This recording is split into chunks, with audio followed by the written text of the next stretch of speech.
아멘.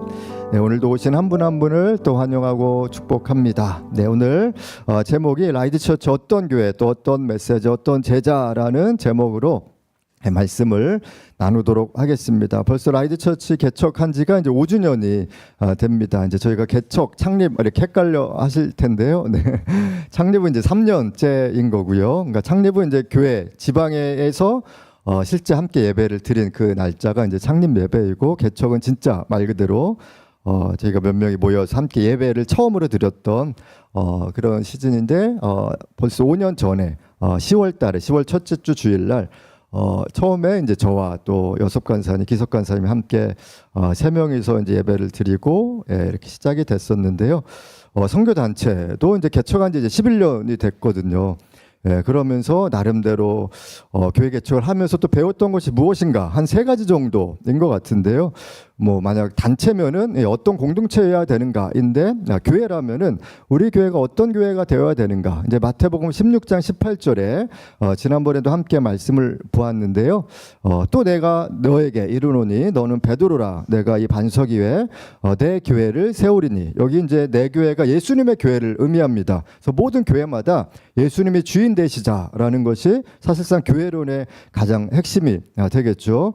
그래서 그런 교회는 음부의 권세, 원수가 이기지 못하는, 우리가 교회 안에 많은 영적 전쟁 가운데 무너지는 이유는 예수님이 주인됨을 인정하지 않고, 처음에는 인정했지만 나중에 이제 목회자나 아니면 리더십들이 주인이 스스로 되다 보니까 교회가 교회 역할을 제대로 하지 못하고 은혜가 이제 떨어지게 되죠. 교회 안에 은혜가 떨어지면, 생명력이 떨어지면은 그 순간부터 우리는 그냥 일반 사조직 모임으로 변할 수가 있습니다. 그래서 어떤 교회여야 되는가? 바로 예수님의 교회가 되어야 되겠죠. 두 번째는 어떤 메시지를 우리 안에 나눠야 되는가? 이것이 이제 비전과 사명입니다. 마태복음 28장 18절로 20절에 예수께서 나와 말씀하여 이르시되 하늘과 땅의 모든 권세를 내게 주셨으니 그러므로 너희는 가서 모든 민족을 제자로 삼아. 대상이 모든 민족입니다. 모든을 의미하고 있습니다. 그래서 우리가 다양한 나라일 수도 있겠고, 때로는 다음 세대일 수도 있겠고요. 저희는 특별히 다양한 세대가 먼저 회복을 받아서 다음 세대를 돕고자 하는 것이 우리에게 주신 목적과 비전입니다. 그래서 청소년 예배실도 만들고 어린이 예배실도 만들 만한 장소를 또 우리가 몇 개월 동안 함께 찾으면서 작지만은 함께 또 예배 드릴 수 있어서 감사하고요. 전혀 들리지가 않아요. 저 옆에서 예배 드리고 있고 여기서도 예배 들리는데 저희는 소리는 다 많이 들린대요. 저희 소리는, 그런데 어린이들한테, 그런데 어린들의 소리는 하나도 안 들리네요. 그리고 저희 또 배너에 있는 것처럼 여기 예수님의 제자 되는 라이드처치 입니다. 그래서 우리의 모든 목적과 비전은 예수님의 제자 되기 위해서 계속 몸부림 쳐야 되는 거죠. 그래서 안 되면은 같이 우리가 손 붙잡고 같이 가야 되는 것이고요. 그래서 우리는 이제 라이드라는 것이 이제 레스토레이션이거든요. 첫 번째가 라이드 할 때, 그래서 회복을 의미합니다. 회복은 예배 안에서의 회복을 의미합니다. 그래서 예배 안에 회복이 돼야지 다른 곳에서 회복을 찾아서는 안 되겠죠. 뭐 세미나도 너무 중요하고 내적 치유도 중요하고, 저도 다림줄을 강의하지만 너무 중요하지만 예배 안에, 결국 예배 안에서의 회복으로 들어가야 되겠고요. 그 다음에 예배 회복에 힘을 받은 사람은 다른 사람을 위해서 에너지를 쓸 수가 있어요. 그래서 중보할 수 있습니다. 처음에 회복이 안 된 사람은 나만 위해서 살아가요. 그래서 내 기도만 하고 급한 기도 제목만 가지고 나아가지만, 회복된 사람의 특징은 회복이 다 됐다라는 개념은 아니에요. 저도 아직도 회복이 다 안 됐거든요. 언제 회복이 되냐면 예수님이 오실 때, 그때서야 온전한 회복이 되는 것입니다. 다 스크래치가 있어요. 마음의 스크래치. 그냥 그 흔적 가지고 살아가는 것입니다. 그런데 회복이 어느 정도 돼야지 남을 위해서 살아갈 힘이 생깁니다. 남을 돌볼 줄 알아요. 나만 이제 이렇게 보다가 남이 보이기 시작합니다. 그러면서 우리가 제자의 삶을 사는 거죠. 디사이플십, 그래서 제자도이고요. 그러면 이제 에반젤리즘, 복음에 대한 진정한 의미를 깨달아서 선교하는 삶으로 우리가 도전하게 되는 것입니다. 이것이 우리에게 드러나는 이제 4가지 사역 중에 하나입니다. 제가 이 라이드 처치를 개척하면서 첫 설교가 여전히 기억이 납니다. 왜냐하면 첫 설교가 되게 애잔했거든요. 남자 3명이서 어떤 말씀으로 나눌까에 대해서 이제 고민이 엄청 많이 있었습니다. 또 원래 하나님의 부르심이나 이런 걸 사실 못 느꼈고, 처음에는 이제 선교 단체는 진짜 간절한 소원으로 했고, 라이즈 처치는 소원감으로 시작한 건 아니었지만, 그래도 뭔가 우리가 어떻게 해야 되는가에 대한 고민을 하면서 어떤 교회가 되어야 되고, 또 왜 라이즈 처치를 개척했는지 저 스스로도 궁금해해서 설교를 준비하면서 왜 이런 교회가 필요한가 라는 거였는데, 그때 서론이 왜 우리가 또 다른 교회를 세우는가에 대한 서론으로 시작을 했었던 기억이 나고요. 그러면서 본론이 이 말씀이었거든요. 사무엘상 22장 1절에서 2절의 말씀입니다. 이거는 좀 기억해 두시면 좋을 것 같은데요. 아둘람 굴이라는 이제 다윗이 도망쳤던 블레셋 사람들 와 이제 블레셋 쪽으로도 이제 가기도 하면서 사울 왕에게도 쫓기기도 하면서 나중에는 아둘람 굴로 이제 도망을 하는 장면인데, 그의 형제와 아버지의 온 집이 듣고 그리로 내려가서 그에게 이르렀고, 환난 당한 모든 자, 대상이 환난 당한 모든 자예요. 그리고 빚진 자, 저도 빚이 있었거든요. 빚진 모든 자, 환난도 당했고, 그 다음에 마음이 원통했었어요. 그런데 다 그에게로 모였다. 다윗에게로 모였다라고 합니다. 그는 그들의 우두머리가 되었는데 그와 함께한 자가 400명 가량이었더라. 갑자기 모였는데 400명이나 모였어요. 나중에 좀 이따 600명이 되고, 이 600명의 사람들이 다윗의 사병이 실제 되는 것을 볼 수가 있는데, 다윗의 상황이 사실 어렵거든요. 그런데 사람들이 모이기 시작합니다. 이상하죠. 자기도 어려운데 다윗 자신도 지금 이렇게 사울이 계속 쫓고 있기 때문에 보호받기 힘들고 다윗도 피했는데, 이상하게 사람들이 모입니다. 근데 다윗과 비슷한 사람들이 모이는 거예요. 비슷한 환경의 사람들이 모이기 시작합니다.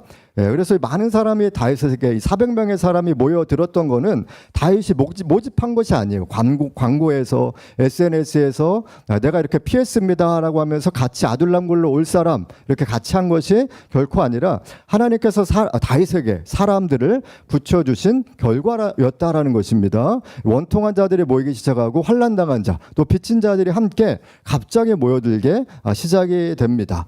나중에 이 사람들이 다윗이 정치적으로 자리를 잡는데 아주 중요한 역할을 하게 되죠. 이들이 이제 곧 다윗의 사병이 됩니다. 그래서 이 2절의 말씀을 통해서 개인의 고통과 아픔이 가진 힘에 대한 어떤 새로운 안목을 볼 수가 있습니다. 이 아픔이 있었지만은 때로 고통과 아픔은 내 삶의 파괴의 연료로도 이렇게 될 수 있지만은 반대로 혁명의 능력이 될 수도 있다라는 것을 알려주고 있는 것입니다. 그러면서 결론의 말씀은, 오늘의 결론의 말씀이 아니라 그때 결론의 말씀, 벌써 지금 기뻐하고 계시는데, 오늘의 결론의 말씀이 아니라 그때 5년 전 10월 첫째 주에 했던 결론의 말씀 그대로 적어서 왔는데요.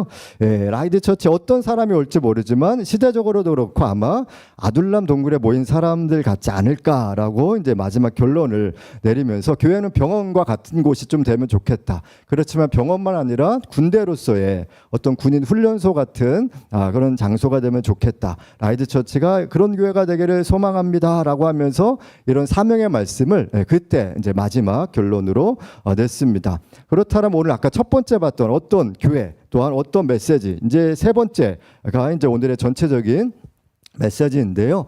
어떤 그리스도인이 되어야 되는가, 특별히 어떤 제자여야 하는가에 대해서 말씀을 나누고 있습니다. 우리 16장 21절로 23절 배경 설명을 함께 보기를 원합니다. 이때로부터 예수 그리스도께서 자기가 예루살렘에 올라가 장로들과 대제사장들과 서기관들에게 많은 고난을 받고 죽임을 당하고 제3일에 살아나야 할 것을 제자들에게 비로소 나타내시니, 거의 이제 30년 동안 있다가 30살쯤에 한 3년 반 정도 사역을 시작합니다. 처음에 했던 사역이 그래서 공생애라고 하거든요. 공적인 삶의 어떤 사역들을 시작했다. 그래서 공생애라고 하는데, 나중에서 지금 마태복음 거의 끝나갈 지경에 이제서야 예수님의 죽으심과 부활에 대해서 말씀을 하시는 것입니다. 그 전까지는 사람들이 이해를 못했어요. 왜 예수님이 죽으셔야 되는가, 왜 부활하셔야 되는가. 그래서 복음도 사실 이해되는 것들이 천차만별입니다. 이것을 11월 첫째 주에 설교할 거예요. 왜냐하면 다음 주부터 제가 설교를 안 하거든요. 둘째 주는 최현식 목사님, 셋째 주는 서지용 교사님, 넷째 주는 최윤식 목사님, 그 다음에 저는 너무 기쁜데 하여튼 11월 첫째 주에 다시 설교를 하는데, 이 내용에 이어서 이렇게 말씀을 전하려고 합니다. 베드로가 예수를 붙들고 항변하여 이르되 주여 그리 마옵소서 이 일이 결코 주께 미치지 아니하리이다. 예수님이 죽으셔야 되는데 그렇게 되면 안 됩니다라고 얘기를 하고 있고요. 예수께서 돌이키시며 베드로에게 이르시되 사탄아 내 뒤로 물러가라. 너는 나를 넘어지게 하는 자로다. 네가 하나님의 일을 생각하지 아니하고 도리어 사람의 일을 생각하는도다라고 말씀을 하십니다.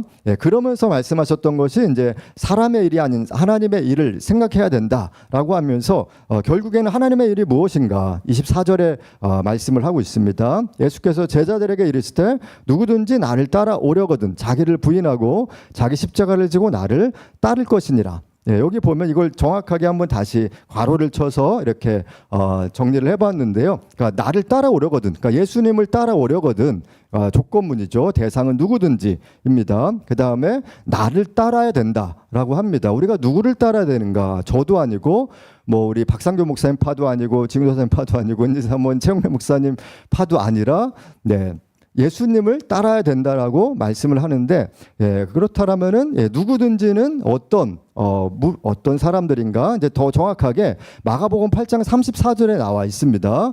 누구든지가 무리와 제자들입니다. 바리새인한테 말씀도 꺼내지 않으시고 지난번에 우리가 봤었죠. 새 그리스도인의 종류 바리새인이 있었고 무리가 있었고 제자들이 있었는데 그래도 무리한테는 말씀을 해주세요. 무리는 내가 하나님을 이용하는 사람들이에요. 그러니까 기도 제목만 계속 주구장창하면서 계속 도와달라 뭐 해달라. 그러니까 그런 것도 중요하긴 하지만 결국에는 제자의 삶에 있어서는 하나님이 원하시는 것이 무엇인가에 대한 고민을 하는 사람들입니다. 그러면서 누구든지라고 얘기를 하고 있습니다. 무리와 제자들을 특별히 불렀다라고 말씀하십니다. 아까 그 괄호 한번 다시 보여주시면요.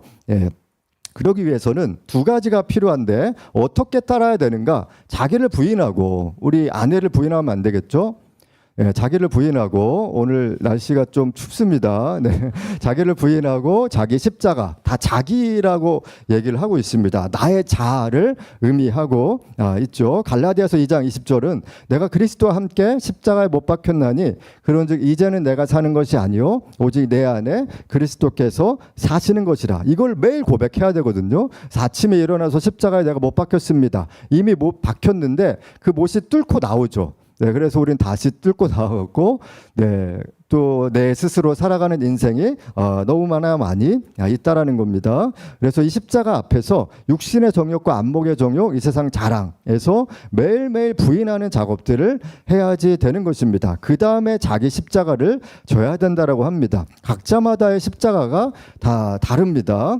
다 십자가 없는 사람은 아무도 없어요. 내 안에 가장 큰 고통이 지금의 십자가라고 할 수가 있겠습니다. 어떤 사람은 뭐 물질에, 어떤 사람은 관계 안에서, 어떤 사람은 환경 안에서 무너진 것들, 뭐 우리 가정 안에 때로 파산이나 이런 것들이 일어나는 것들이 또한 몸이 아픔도 우리 삶 안에 다가오는 각자에게, 그래서 자기 십자가라고 표현을 하고 있습니다. 십자가라는 거는 유대인들에게는 수치스러운 거예요. 그래서 굉장히 죄악 가운데 있는 사람을 보통 유대인들은 십자가에 못 박힌다라고 표현을 했었었고요. 모세오경에 이미 나왔던 저주받은 그런 행동이 십자가에 못 박히는 것이었고, 이방인들에게는 십자가가 무지한 것이었습니다. 그래서 믿지 않는 사람은 십자가에 대한 무지가 있는 것이죠. 그러나 제자에게는 영광의 흔적이 있는 것이 바로 십자가입니다. 올해는 예수님께서 십자가에 못 박혀 돌아가신 지 2024년째 되는 해예요. 벌써 뭐 연수로 실제로 따지면은 더 길거든요.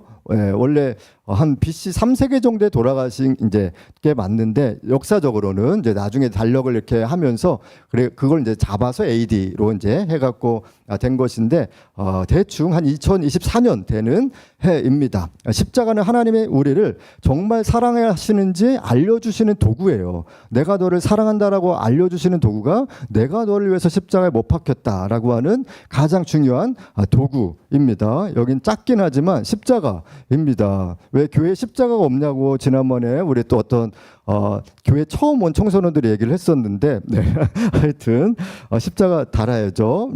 자기 마음에 달면 되지. 그렇습니다. 그래서 십자가 자체가 누가 주인인가를 보여주는 도구입니다. 이 십자가 앞에 내가 늘 함께 못 박혀 있는지를 계속 묵상을 해야 됩니다. 요즘에 뭐 지옥에서 온 판사 너무 재밌더라고요. 금요 예배 끝나고 가면 또 박신혜 자매님이 또 그리스도인인데 거기서 악마로 나오는데 이런 거 하면 막 이렇게 눈 똑바로 못 보고 그러는데 이건 약간 미신적이기도 하지만 뭐 십자가 자체는 능력이 있긴 하지만 거의 막 교회 사람 나오잖아요. 뭐 구역장님인지 나와갖고 막 교회 계속 전도하려고 하는 그런 내용 나오는데 또 눈을 똑바로 못 봐요. 그분은 무서워갖고 악마가 그렇게 하고 있는데 그런 걸 뛰어넘어서 내 아픔으로 다가오는 것들이 무엇인가 십자가 구체적으로 내 삶 안에서 아픔으로 다가오는 것들 내 마음 안에 항상 마음에 부딪힘이 있는 게 십자가예요. 관계 안에서 특별히 갑자기 뭔가 일을 할 때 내 마음 안에 불안과 두려움이 있다. 그럼 그것도 십자가거든요. 그 부딪힘을 이겨 나가야 합니다. 잘 다가오는데 잘 안 되는 거예요. 내 안에 뭔가 부딪힘으로 오는데 잘 안 되는 거. 그 다음에 내가 훈련하기 싫은 거. 어떤 성품이나 내가 왜 또 죄를 다시 용서해야 돼. 이제 이런 것들이 우리 삶 안에 다가오는 십자가들입니다. 그래서 이런 사람은 내 마음을 하나님께 가져가야 돼요. 내가 훈련받기를 원한다라면은 하나님 힘듭니다. 내가 저 사람 때문에 힘이 듭니다라고 이것을 가져가는 작업이 십자가로 늘 가져가야 되는 것입니다. 그러려면은 내 마음에 늘 하나님 안에 있어야 되는데 가장 중요한 것이 정직함이에요. 솔직함입니다. 그래서 다윗은 엄청나게 많은 고통과 아픔, 뭐 본인의 잘못도 있었지만 그 안에서 항상 정직함과 솔직함으로 토로하는 마음이 있었다라는 것입니다. 그래서 계속 상한 마음을 하나님이 그렇게 우리의 마음을 좋아하시는 거예요. 내 아픈 마음을 그대로 가지고 하나님께 고백할 때에 하나님은 계속 우리 안에 내가 너를 돕고 싶다. 또한 내가 너와 친밀하다. 내가 너의 아버지가 되신다라는 그런 표현으로 우리 안에 말씀하실 것입니다. 그래서 내가 어떻게 반응하고 있는가에 대해서 마음을 살피는 시간이 필요해요. 그래서 따로 시간을 들이지 않는 사람은 이런 바쁜 시간 가운데 들이지 않으면 절대로 성장할 수가 없습니다. 그래서 오늘 이제 작년부도 또 이제 기도원 나들이 식으로 또 가서 기도원 산책도 하고 기도글도 들어가시는데 그 시간 안에 하나님과 그냥 대화를 하는 거예요. 하나님 내 안에 이런 어려움이 있습니다. 이런 마음들이 있습니다. 라고 어떤 기도를 하면 좋을까요? 이런 식으로 계속 질문형 기도를 많이 하시면 되고요. 하나님 제 마음이 부딪히는데 여기서 어떻게 하면 좋겠습니까? 라고 계속 질문을 해야 합니다. 근데 희한한 것은 시도 안 하면 아무것도 안 이루어집니다. 절대 성장이 없어요. 그러니까 내가 주님 앞에 시도를 해야 돼요. 이 마음의 불편함에 대해서 계속 가지고 나가는 작업들이 필요합니다. 아마 이 훈련은 많이 안 했을 거예요. 그러나 우리가 이 훈련을 해야지 진짜 제자로서의 삶을 살아갈 수가 있습니다. 우리가 제자 훈련 뭐 몇 주 프로그램 뭐 이걸로 해서 되는 것은 아니죠. 뭐 예수전도단 DTS도 너무 기름 부심이 있었는데 그 안에서 한 70%는 그냥 그대로 살고 30%는 정말 또 제자로서 살아가는 분들이 예전에 많이 있었고 요즘은 더 이제 비율적으로 이렇게 줄어들기 시작했습니다. 그래서 우리가 어떤 것들을 계속 해야 되는가? 첫 번째 영적 습관을 길러야 됩니다. 그래서 예배 안에서 하나님의 은혜 받는 법을 배우셔야 돼요. 여기 오기 전까지 주일날은 항상 목요일날 준비하라 그랬죠. 그래서 목요일부터 하나님 제가 예배자로 준비하길 원합니다라고 하면서 찬양과 말씀과 기도 안에 은혜를 달라고 또한 오늘 그러니까 주일 예배 가운데 어떤 말씀을 주실지 기도하면서 오는 것들이 필요합니다. 그 다음에 평상시에는 월요일부터 토요일은 기도하는 훈련이 필요하겠죠. 그래서 우리의 순복음의 또 기도의 영성은 1시간입니다. 하루에 1시간. 이것을 위해서 계속 훈련을 할 것이고요. 그러니까 시간보다 중요한 게 사실 하나님과의 그런 마음인데 마음을 드리기 위해서는 시간이 또 필요하거든요. 그 다음에 말씀입니다. 말씀으로 우리가 영적 습관을 길러야 되는 것입니다. 그래서 말씀 안에서 하나님이 말씀하시는 거는 이 말씀 안에 다 있습니다. 그래서 말씀을 깊이 읽고 묵상하고 암송을 하셔야 됩니다. 결국 남는 거는 말씀밖에 없어요. 저도 예전에 뜨거운 예배 많이 참석했거든요. 뭐 순복음교회 정말 뜨거웠었고 그 다음에 뭐 경배 찬양 뜨거웠었고 예수전도단 뜨거웠었고 그때는 이 세 가지 단체나 교회가 가장 뜨거웠었는데 이런 것들도 다 사라지는데 이제 말씀만 남아요. 영적 부흥도 1907년도에 평양 대부흥 운동도 엄청 뜨거웠습니다. 3년 동안. 부흥의 역사는 항상 3년이에요.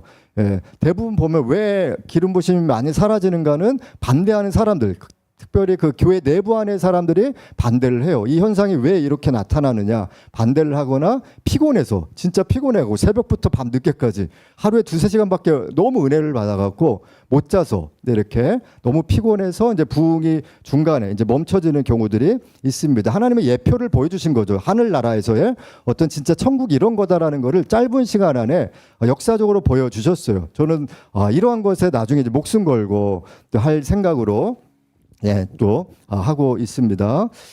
그 다음에 은혜도 떨어져요. 오늘 은혜 받았다. 그럼 이따 화날걸요. 집에 갔을 때 우리 자녀분들과의 그런 갈등 안에 이렇게 도저히 참을 수 없는 이 부딪힘은 정말 자녀가 십자가인가 막 그러면서 맨날 아이들이 나가고 싶으면 나도 나가고 싶다 막 이제 이런 마음이 우리 안에 있을 거예요. 너만 나가냐 나도 나간다 이제 이런 마음으로 우리가 갔을 때 또 은혜가 사실 많이 또 사라질 때도 있습니다. 모든 경험 체험 그때 막 방언하고 너무 기쁨이 있었는데 또 평상시에는 그런 건 없거든요. 그러나 이 말씀은 여전히 우리의 삶 안에 남아 있다라는 거예요. 그러니까 사실상 인쇄술이 발달되기 전에는 이 성경책 하나의 값이 대단했었어요. 작은 농장 한 12개 정도의 가격과 똑같았거든요.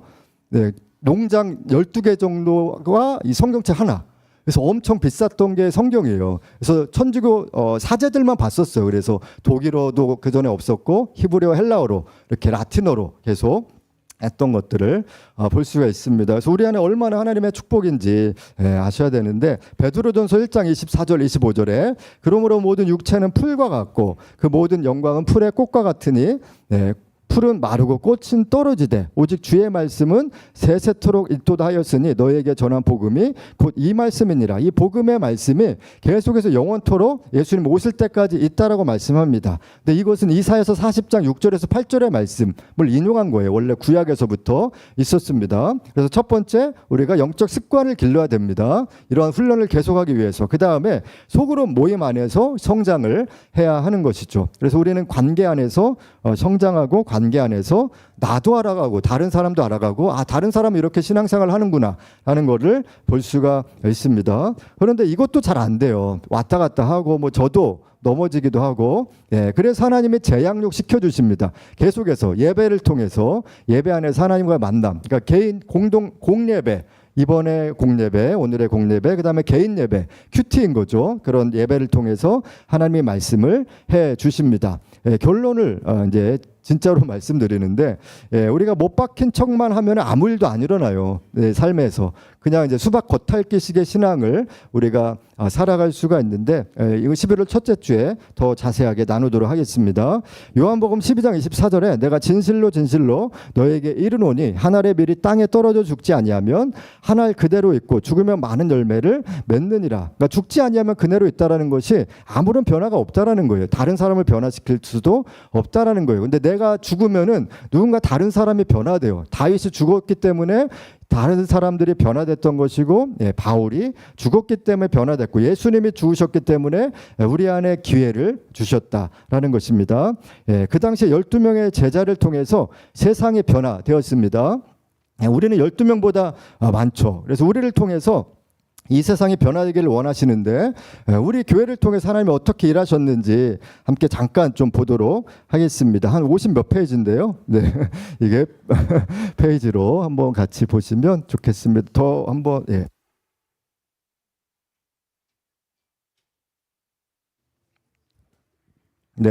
처음에 개척 이야기가 2019년도 7월 27일 날 나왔어요. 그냥 합정역에 그 양화진에 갔다가 이때 박상규 목사님 계셨고 저 있었고 김원일 송교사님 그 다음에 여석간사님 기석간사님 지우전사님 이렇게 남자들만 양화진 갔다가 그냥 교제하러 만난 거예요. 양화진에. 그래서 양화진 그 무덤 잠깐 보고 밥 먹자 해서 밥 먹고 커피숍 가자 그래서 할리스에 갔더니 갑자기 김원일 송교사님이 교회 개척을 왜 안 하냐 이렇게 얘기를 하시면서 그때 처음 얘기가 나왔거든요. 그러면서 또 기섭 여석간사님도 그 전부터 이제 교회에 대한 얘기를 좀 하셨거든요. 교회 개척에 대한 교회를 좀 개척하면 어떨까에 대한 이야기들이 나왔다가 이때 나오고 한 주 있다가 김원일 송교사님이 무선 마이크를 선물로 줬어요. 근데 넘치는 교회에서 쓰던 우리 거의 새거 마이크를 주셔갖고 이거를 교회 개척할 때 쓰라고. 해갖고 그럼 알겠다고 하고 집에 놔뒀거든요. 그러다가 어디 교회 장소 있냐 그래서 없다고 했더니 알아서 다 알아봐 줬어요. 그래서 어떤 여의도 장로님이 교회가 있다, 국내법인, 예, 거기를 알아봐 주셔서 그 장로님이랑 한번 만났더니 그냥 편하게 쓰라고, 예, 무료로 쓰라고 해서 그러면 모임 해야 되겠다. 그래서 10월 첫째 주부터 모임을 네, 한 거죠. 네. 이건가? 네, 이거죠. 네, 그래서 남자 3명이 시작을 했습니다. 이때 당시에는. 네. 그래서 여기랑 좀 비슷하죠. 아이고, 처음에 그 사진이 없었네요. 네, 어디 우리 기섭 여섯 간사님의 사진이 있었는데, 네, 그게 사라진 것 같아요. 네, 그러면서 1월 달에 이렇게 함께 또 참여를 했습니다. 또 지원 간사님, 희원이 있었고, 수정 간사님 있었고, 맨 뒤에 있는 3분은 다림줄 간사님이 그냥 하루 오신 거예요. 네, 이렇게 주일날 우리 환영해 주시러 오셨었고, 주봉 간사님 앞에 자막 하다가 지금 시애틀의 잠 못 이루는 밤, 네, 그쪽에 가고 계시는데, 네, 엊그저께 문자도 잘 나눴고요. 네, 속으로 모으면 이렇게 했었어요. 네, 그래서 처음에 원래 지원 간사님 자매분 혼자 있어서 되게 설렁했었고, 그러다가 수정 간사님 오시고 됐고요. 그다음에 5월달 정도 이제 지나서도 이제 이 인원으로 자녀들이 좀 늘었죠. 네, 청소년들이 늘었고요. 예, 또 영원한 어떻게 보면 문지기 같은, 영적 문지기 같은 역할을 계속해서 해주셨던 간사님이 이제 베트남에서 또 여전히 또 중요한 역할을 하고 계십니다.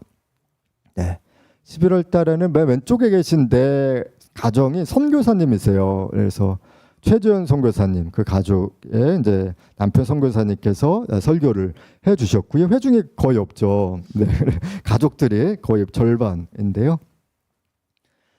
네, 그러면서 창립을 했어요. 네, 교단 등록을 해서 지방에 등록을 했죠. 이때 당시 코로나가 심했던 시즌이어서 20명 이상이 들어오면 안 되는, 그래서 뭐 외부에도 거의 알리지 못하고 뭐 임원들만, 그 목사님들만 10 몇 명 오셨거든요. 그래서 그분들이랑 저희 다 해서 이렇게 이제 원 멤버가 됐었죠. 그래서 또 한나도 있고 또 이삭이도 있고 서중 전사님, 네, 우리 노트북에 서중 전사님, 네, 있습니다.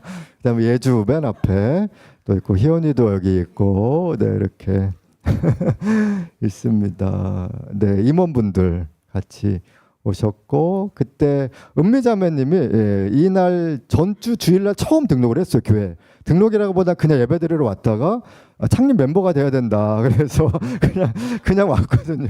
저는 안 올 줄 알았는데 정말 너무 감사해서 한 명이 이렇게 귀하구나라고 이렇게 하면서 오게 됐고요. 네, 우리 근데 지은 간사님이 여기 있었죠. 예, 여섯 간사님 뒤에, 네, 맞습니다.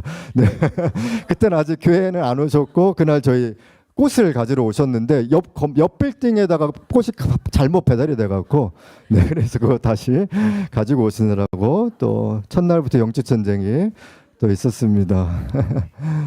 네, 이렇게 됐고 이제 거의 또 5월달쯤 됐고요. 이건 이제 조영규 목사님 저 장례식에 저희 남자 이렇게 형제 5명이 함께, 이날 지훈 전사님이 아마 오스트리아에서 금방 왔을 거예요. 며칠 있다가 와서 같이 합류해서 네, 바로 갔었고요. 거의 이제 1년이 지났습니다. 그래서 이때도 좀 어떤 회복 사역자, 내적 치유 사역자를 모셔서 또 했었고요.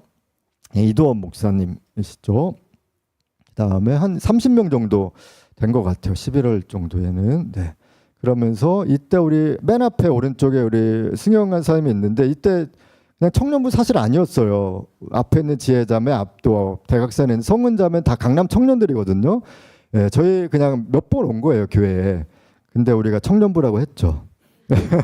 그래서 네, 이렇게 되고 또 우리 수라자매님 또 계속 있고요. 그다음에 이무현 목사님이 이때도 또 오셔서 이제 11월에 또 저희 말씀 전해주시는데요. 그러면서 목동 아이스링크에 이제 청소년들 함께 데리고 갔던 기억이 납니다. 청년들 몇 명이랑 이렇게 갔고요. 그 다음에 성규석 간사님이 4월 10일 날 베트남으로 가시게 됐습니다. 네, 그 다음에 처음으로 볼링을 했죠. 그리고 우리 인생에 처음으로 볼링을 했던 우리 아이들이 또 몇 명 있었던 게 되게 또 감동이 되고요. 그래서 우리 10월에 볼링장 갈 거예요. 네. 함께 또 요 앞에 볼링장을 같이 가면 좋겠고요. 그다음에 청소년 수련회를 이렇게 또 준비를 이렇게 합니다. 네, 몇 명이 준비를 하고 있고요. 그다음에 버스도 대절하고 또 이렇게 다 풀로용도 해주셔서 버스 대절하고 너무 좋은 장소에 또 이렇게 가서 처음으로 청소년 수련회를 했고요. 네, 저기 아마 노란 머리 건반 치는 자매가 예랑이 김원일 선교사님 딸 예랑이였고요. 네, 팀별로 옷을 다 다르게 맞춰 입었습니다. 네, 그래서 1회 청소년 수련회 이렇게 또 은혜롭게 했고 그 다음에 청년부 MT를 진행을 했습니다. 지금의 이런과는 좀 더 이렇게 지금이 더 많아지긴 했죠. 지혜자매는 또 이제 결혼을 했고요. 네, 한번 온다고는 했습니다. 네. 그 다음에 희재 또 민주라고 장민정 목사님 딸이죠. 그 다음에 라이드 센터를 저희가 사무실이 없다가 이제 사무실을 구하게 됩니다. 한 27평짜리 되는 사무실이고요. 네, 그래서 이때 이제 송구영신 예배를 처음으로 드리게 되었습니다. 차가 없으신 분은 이제 아니면 또 멀리 계신 분은 오시지 못하고 영상으로 함께 드리게 됐고요. 그다음에 청소년 MT를 주는교회에서 함께 했습니다. 주는교회와 또 이곳 순복음 참 좋은 순복음교회라고 또 이별 상담소에서 이렇게 1박을 또 했었고요. 네, 청년부 MT도 2월에 또 이렇게 했습니다. 조금씩 인원들이 네, 이렇게 새로운 인원들이 많이 있고요. 그다음에 3월 달에도 아마 이무현 목사님 모셨던 것 같은데 개학 부흥회 때 거의 노래 안 부르고 청소년 애들은 뒤에서 청년들이 함께 불렀던 기억이 여전히 납니다. 네. 그리고 작년부 MT 여기도 아까 그 순복음 그 참 좋은 교회 그쪽 앞에 호수거든요. 그다음에 2회 청소년 수련회를 또 진행을 했습니다. 처음으로 여름성학교를 진행을 했죠. 또 우리 김포 운양동에 또 귀한 장소를 또 작년에 올해 제공해 주셔서 감사하고요. 또 우리 수진자매 찬호 전사님 결혼했는데 당사자들은 없어요. 네, 결혼해서 바빠서 저희들끼리 알아서 찍었습니다. 우리 또 희재도 앞에 있고요. 민소리도 있고, 네. 그다음에 청년부 MT 굉장히 많죠. 지금 세 번째 네, 너무 좋습니다. 청년부 MT 계속해서 또 우리 성교 형제님 그때 머리 또 심경의 변화가 있으셔서 또 하나님의 나라를 위해서 살겠다라는 각오와 도전으로 머리를 좀 미셔서 네 이렇게 됐고요. 네. 너무 멋있죠. 지금 또 깊은 회의를 또 하고 있고 노량진에서 작년에 12월 달에 또 처음으로 예배를 드렸습니다. 너무 잘 사용을 했죠. 네, 작년부 연말 모임이 또 작년에 이렇게 있었고요. 성탄절 예배도 네, 연극을 또 이렇게 하면서 함께 또 예배 드렸고 또 송구 영신 예배는 다음 세대를 위해서 이렇게 마지막으로 기도하는 되게 또 은혜가 있었던 시간이었던 것 같습니다. 네, 지혜도 있고 희연이도 있고 네. 그다음에 청소년 MT도 있습니다. 정말 굉장한 또 도구를 오영민 교사님이 또 사용해 주셔서 또 청소년들과 청년들이 함께 MT를 또 했던 기억이 나고요. 네, 우리 베트남에서 우리 또 잠시 만남을 가지셔서 또 서로에게 또 좋은 시간이 되셨을 것 같고요. 네, 오영민 조사님 결혼하는 네, 네, 앞에 우리 상은 간사님이 사진 찍고 있는 것 같고, 네, 네, 이게 전체 저희 교회만 이렇게 모여서 그때 사진을 저만 받았던 것 같아요. 이 사진을. 이렇게 됐고, 네, 우리 소녀사님 어린이 사육 너무 재밌다고 지금 즐거워하는 처음 시작한 그 날이거든요. 네, 어린이들도 너무 행복해하는 네, 우리 아라도 있고 인소리, 네, 이렇게 우윤이는 이제 뭐 하시는 거냐고 제가 이렇게 쳐다보고 있는. 네, 또 아랑이가 또 돌을 맞이했었고요. 네, 여기 노량진이죠. 창립 3주년입니다. 2월이 창립 기념일이고요. 그래서 3주년 그때 함께 예배를 드렸습니다. 네, 그때 우리 또 은미자매님의 또 귀한 섬김, 네, 이렇게 떡과 또 비누 있었습니다. 그다음에 여숙관사님 이제 베트남을 가시기 전 주일날 중보하는 내용이고요. 이때도 우리가 또 공항에 나가서 이렇게 현수막까지 만들었어요. 같이 가서 인사하고 또 이삭이가 기도하는 또 장면이 있죠. 그 현수막에. 풋살 우리 처음으로 풋살했던 장면입니다. 우리 또 지난주에도 풋살했는데 너무 재밌게 잘했습니다. 또 오살리 기도원에서 3회 또 이렇게 수련회를 했었습니다.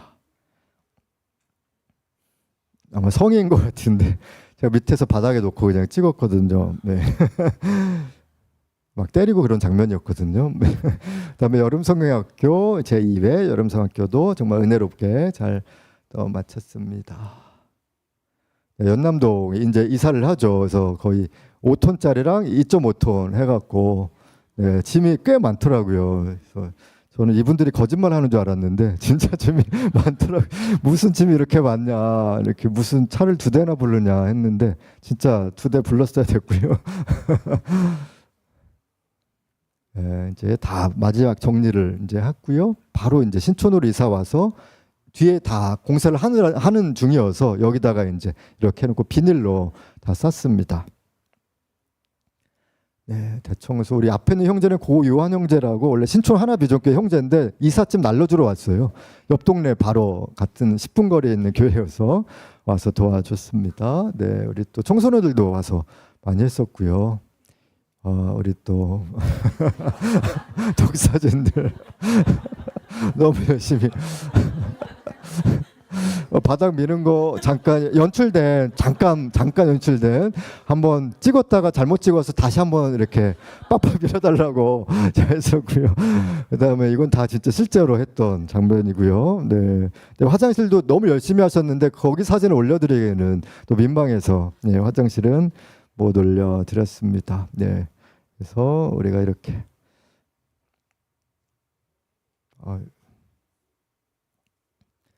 왔는데요. 어디까지지? 그 다음에 끝인 것 같은데요. 아닌가? 9월 15일 날 처음으로 예배를 드렸던 장면이 너무 더워갖고 정말 그때 당시 완전히 더웠다. 이 아이들이 엄청 땀에 이렇게 또 지금 아랑이 안고 예배 드리는데 아랑이 지금 뻗었거든요. 너무 더워갖고. 근데 아빠도 땀이 엄청 많이 났던 기억이 납니다. 그다음에 이서도 너무 행복해하면서 바깥에 여기 바깥에 먹는 그 식당 앞이거든요. 그럼 너무 지금 파김치돼서 집에 가서 화장실에서 가자마자 누웠다고 바로 이렇게 주무시게 되는 그런 장면을 이렇게 사진으로 올려주셔서 한번 너무 이뻐서 또 그날 너무 기뻤는지 또 이렇게 진짜 청소 같이 하고 또 예배드려서 너무 피곤했던 우리 이서의 모습을 볼 수가 있습니다. 계속해서 또 저희 또 다음 장면들을 또 다음에 같이 나누면 좋겠습니다. 그래서 하나님께 영광의 박수 올려드리고요. 그래서 마태복음 16장 25절 28절 우리 함께 읽고 마지막으로 또 계속 기도하기를 원하는데요. 누구든지 제 목숨을 구원하고자 하면 잃을 것이요 누구든지 나를 위하여서 제 목숨을 잃으면 찾으리라. 사람이 만일 온 천하를 얻고도 제 목숨을 잃으면 무엇이 유익하리요. 사람이 무엇을 주고 제 목숨과 바꾸겠느냐. 인자가 아버지의 영광으로 그 천사들과 함께 오리니 그때 각 사람이 행한 대로 갚으리라. 진실로 너에게 이르노니 여기 서 있는 사람 중에 죽기 전에 인자가 그 왕권을 가지고 오는 것을 볼 자들도 있느니라 라고 말씀을 하십니다. 그래서 우리 안에 이 십자가의 길을 걸어가고자 할 때 내가 뭔가 살려고 하면은 제대로 된 제자로 살지 못할 것이다 라고 말씀을 하고 있는 것입니다. 예수님이 오실 때가 있는데 그때야 하나님의 왕권을 보게 될 것이다 라고 말씀을 하고 계십니다. 예수님의 죽으심과 부활 또 성령 충만을 경험했던 그 제자들이 나중에 사도행전 1장 8절 이후에 땅끝까지 가는 것을 볼 수가 있습니다. 예수님이 계속 말씀하실 거예요. 네가 나와 함께 매일 십자가를 지지 않으면은 제자가 될 수 없을 것이다 라고 말씀을 말씀을 하실 것입니다. 십자가를 알지 못하고 십자가로 살아가지 않는 한 우리는 제자로 살아갈 수 없다라고 말씀을 하셨어요. 그래서 우리는 맨날 왜 희생해야 되고 뭔가 헌신해야 되는가라는 고민들이 있을지 모르겠지만 이 말씀을 진정 머리가 아니라 내 마음으로 느낄 때 그 의미들을 깨닫게 될 것입니다. 우리가 힘들어도 각자 다 힘든 삶이 있었는데 여기 이곳까지 견디어 오게 된 것은 바로 하나님의 은혜로 된 것입니다. 힘들면 교회 안 나오거나 아니면은 나의 신앙은 제자로 살아가고 싶지 않아라고 했을 텐데 그래도 하나님이 우리 안에 같이 여기까지 오게끔 인도하셨다라는 겁니다. 그냥 대충의 교회로 가면 되지라고 생각할지 모르겠습니다. 예언하건대 계속해서 인생에서 고난과 고통은 다가오게 될 것입니다. 그때마다 주님은 자기 십자가를 지고 나를 따르라라고 말씀을 하십니다. 어떤 목사님이 이런 설교 내용으로 잠깐 한 내용을 봤는데 마태복음은 16장을 전후로 나뉘어진다 라고 설교를 하신 적이 있거든요. 이 예수님과 함께 죽지 않는 한은 나는 계속해서 여기에 머물러 있을 것이다 라고 하면서 그냥 무리로서 살아가게 되는 인생밖에는 못 살게 될 것이다 라고 말씀을 하셨습니다. 십자가를 그냥 지나치고 있는지 모르겠습니다. 너무 고통스럽다라고 생각하기 때문에 그냥 지나치거나 나는 통과하지 않을 거야 라고 할지 모르겠지만 십자가를 결국에는 통과해야지 또 다른 우리 안에 하나님의 영광이 임하게 되는 것입니다. 다른 어떤 종교도 이 십자가를 가지고 있지 않습니다. 오직 기독교만 가지고 있다는 것 자체가 놀라운 것입니다. 우리 삶에 도전하시는데 그냥 믿는 사람으로 살 것인지 아니면 예수님의 제자로 살 것인지 예수님이 여전히 도전하실 것입니다. 그래서 이 고백을 우리가 찬양으로 또 기도로 함께 올려드리길 원합니다.